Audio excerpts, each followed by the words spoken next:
Привет. Недавно мне задали вопрос, как облегчить соблюдение кето-диеты и интервального голодания? Есть ли какие-то советы? Я задал ответный вопрос. С какими проблемами вы сталкиваетесь?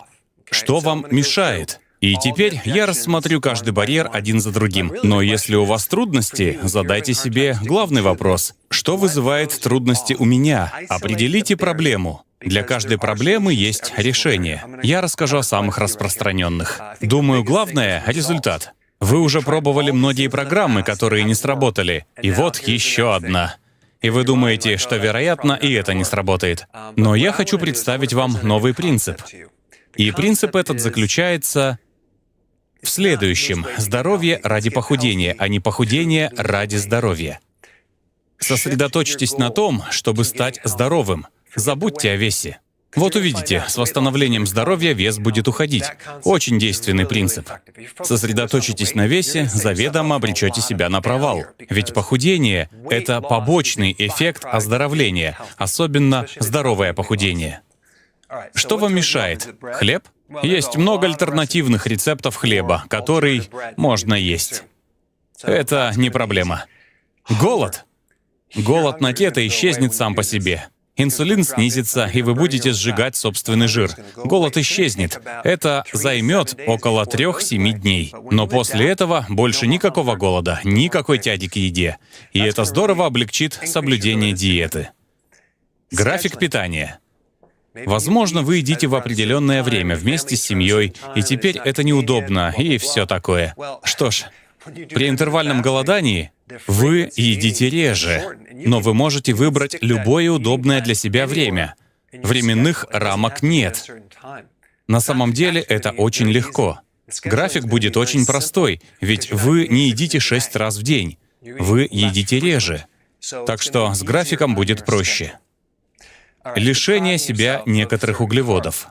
Есть много альтернатив, заменяющих такие углеводы, как пюре, хлеб, печенье, различные пирожные и так далее.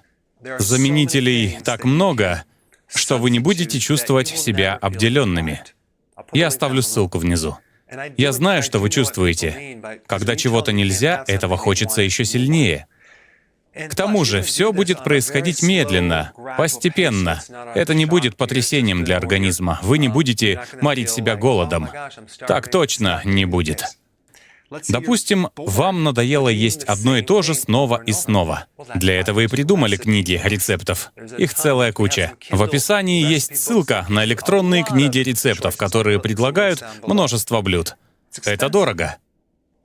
Нет, на самом деле не очень. Когда вы сократите частоту приемов пищи, суммы в чеке в супермаркете уменьшатся в разы. На этом можно сэкономить 400, даже $600 в месяц. Это совсем недорого. А на сэкономленные деньги можно сосредоточиться на качестве продуктов. Вы не любите зелень. Что ж, вводите ее подкожно. Нет, конечно же, не надо. Пусть кто-то пожует ее за вас, хотя тоже не вариант. Пожалуй, это единственное, что придется сделать через «не хочу».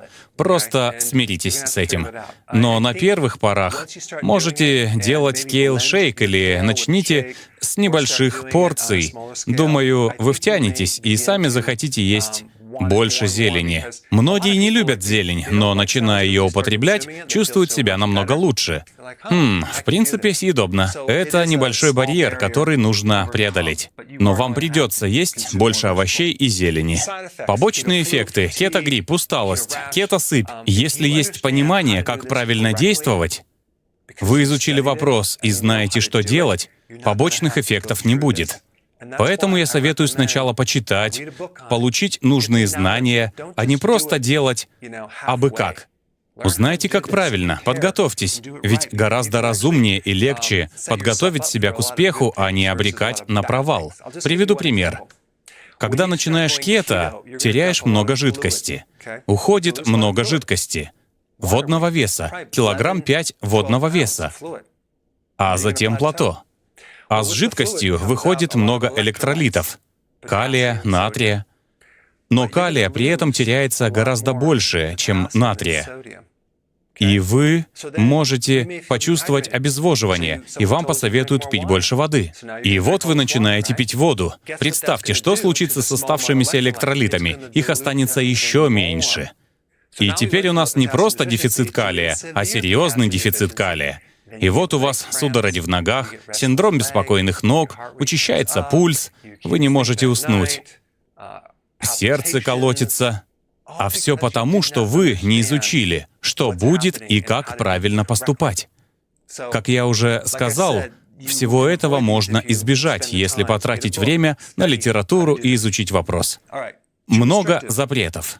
На самом деле, запрет один — пустые углеводы и сахар. Но есть альтернативы. Вы не будете чувствовать себя обделенными. Есть диеты, которые будут использовать вашу слабость и убеждать вас. Вы можете сидеть на шоколадной диете, ешьте, что хотите, главное — в меру. И люди верят. Но это не срабатывает. Суть в том, что если вы хотите действенную программу, придется что-то менять. Слишком путано.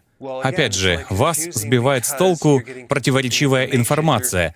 Вы ходите по форумам, тут говорят одно, там другое. Возьмите одну программу от одного человека, изучите ее и придерживайтесь этой программы. Не нужно всей этой лишней информации, ведь вы никогда не найдете программу, с которой согласились бы все поголовно. Сколько людей, столько мнений.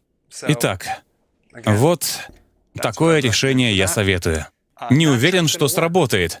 Понимаю, вы уже перепробовали много неэффективных программ. Но суть в том, что вы так и не узнаете, сработает ли что-то, пока не попробуете. Вы должны изменить свои действия. Скажу из личного опыта работы с большим количеством людей на протяжении 29 лет. Программа, которую я представляю, работает на удивление хорошо. Это одна из самых эффективных программ, с которыми я когда-либо работал. И я вижу результаты. Так что стисните зубы и попробуйте. Думаю, вы сможете с легкостью ее придерживаться долгое время.